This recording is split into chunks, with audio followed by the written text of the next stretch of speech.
you're interested in rugby memorabilia, collecting or selling what you've already got, then the one man you should tackle is Dai Richards. In 1991, Dai Richards turned his hobby into a business and started to sell and collect rugby union items from around the world. He is now one of the world's leading collectors of rugby memorabilia. Tell you what, it's a lot safer up here, Dai, isn't it? You've got a lot of rugby memorabilia here. How did it all start for you? Well, as a youngster, I collected programs, and I had a shoebox of spares like that. Yeah. And I started to trade and sell my spares. As a kid? Yeah, as a 9-year-old. Yeah. And did you become a rugby player as well? Yeah, I played rugby. Unfortunately, I suffered injuries and had to pack in the game at 21. Tell me about some of your favourite items here. This year is a 1930s rugby jersey, one of my favourite items. Yeah. Belonged to a chap called Harry Bowcott, and he's the oldest surviving international player now at 96. And this was his shirt? This was his shirt, yeah, from the 1930s. And what's unusual about this, Paul, is... it's got a C and not a number. Yeah, they had letters rather than numbers in those days. What sort of value would a shirt like that be? A shirt like this would be about £300 to £500 in reasonably good condition like this one. And what else have we got here? Well, my favourite item of all time, Paul, is a thing called Thumographs. This little book belonged to a lady called Elsie Bradford of Lillenhall, and she had it in 1905.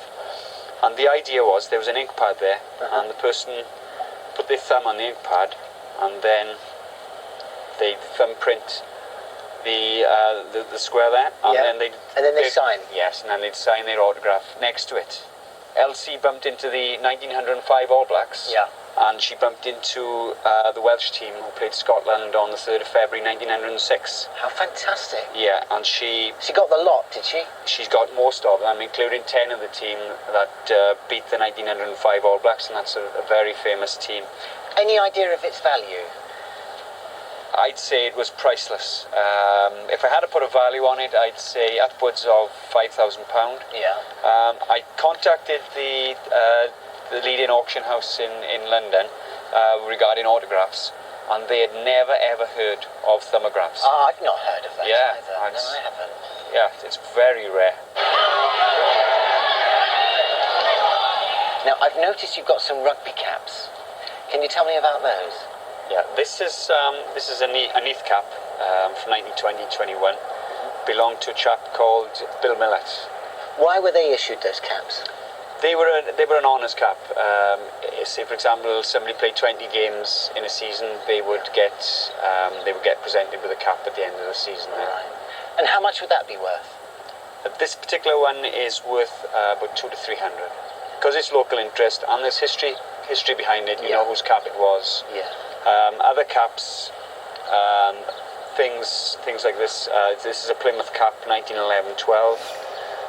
Because there's no actual history behind it, probably be worth about 100, 150. Yeah.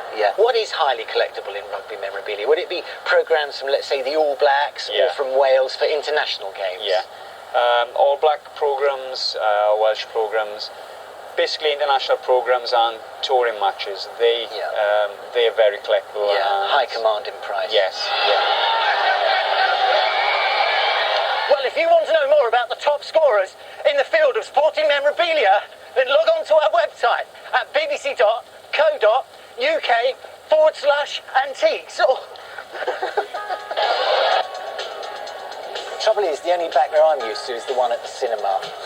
But right now, let's see how my favourite forwards are doing, David and Kate. No, actually, it's a new wheel.